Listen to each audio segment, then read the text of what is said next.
Good evening from Raleigh, North Carolina. I'm in Bedford, one of my favorite places to shoot, if you will, these videos. And I'm actually by the clock tower. It's pretty cool. I would love to show it to you sometime. But anyway, I was thinking during my career teaching, what were some of the more shocking questions I've had? I was thinking on one hand, I remember my early days of the church, there was a student who was asking me, not a student, but a young lady was asking me, were black people savages and did Martin Luther King free the slaves, which I was a little stunned that some child would have the nerve to ask a question like that. And then asked again, and I've seen her many years later, and she seems to have gotten out of that. but teaching.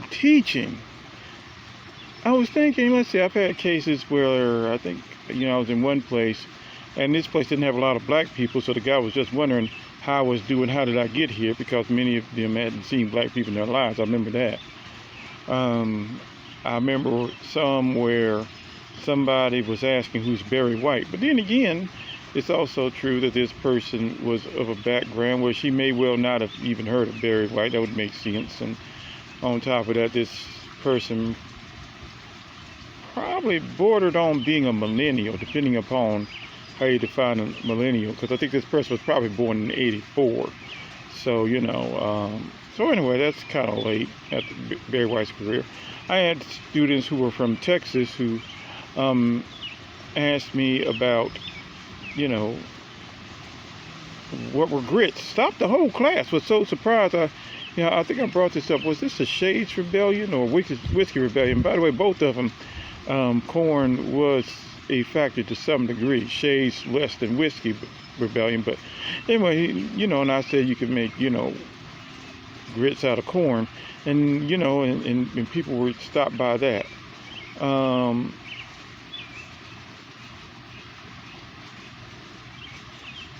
And some other ones where people were displacing, characters maybe from the 19th century to the 18th century, or, that maybe they'll have, Martin Luther King in the, 19th century, 18th century, stuff like that. But you know what? I'm trying to think what is the most shocking question. And if this isn't, it's got to be in the top 3 or 4. I have a feeling it's number 1. So we were engaged in class, and the student asked something, and it, and I'm just, he had a look on his face. I don't think he was being facetious. But at any rate, the guy literally asked me, and he didn't have a facetious look on his face. He asked me, and I kid you not, do white people grow tails at night?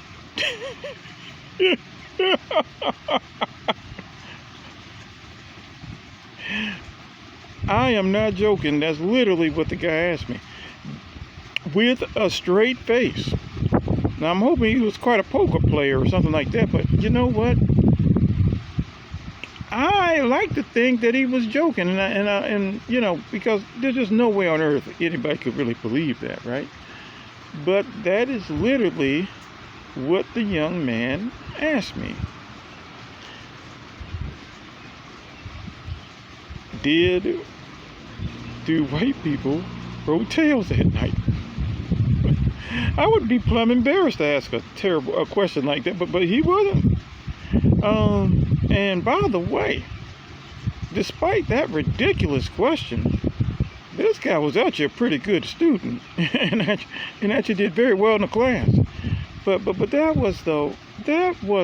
I couldn't believe somebody would have the nerve to ask that question, And once again, there could be a possibility of him being facetious, but he didn't have a facetious look on his face. I don't know what to tell you.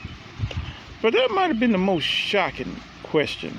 I also remember there was a weird answer with something where I was like, do you know what a fire eater is?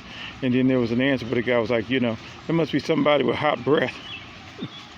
Anyway, y'all, hey, take care, and hopefully you are having a wonderful day where you are. We're about to close out the evening here in Raleigh, North Carolina.